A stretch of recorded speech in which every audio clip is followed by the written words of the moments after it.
Voyons à présent cette entreprise vosgienne installée depuis 1867 à Liffol-le-Grand, habituée à fabriquer des meubles luxueux pour des établissements prestigieux dans le monde entier.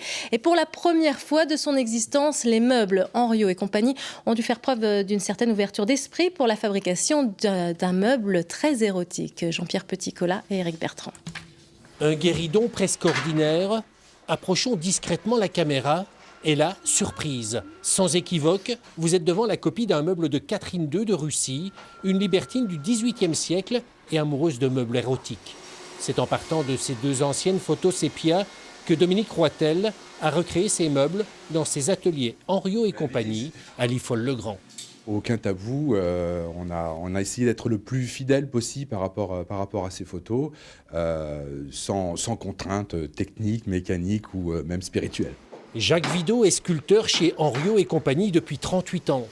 Sous sa gouge, il en a créé des feuilles, des fleurs ou des rosaces, mais jamais de statuaire anatomique de la femme ou de l'homme.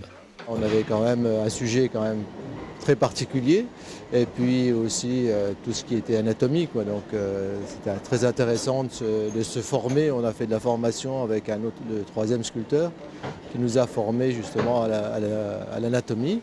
Au-delà de ce guéridon et fauteuil érotique, Henriot et compagnie, c'est une manufacture sérieuse de meubles de luxe née en 1867. Un savoir-faire vosgien qui a vogué sur les plus grands paquebots du monde, comme le France ou le Queen Mary. Des meubles qui trônent comme des œuvres d'art dans les plus grands hôtels de la planète ou les palais royaux. Des meubles qui vivent avec leur temps, comme ce nouveau fauteuil musical, l'Aille Bergère.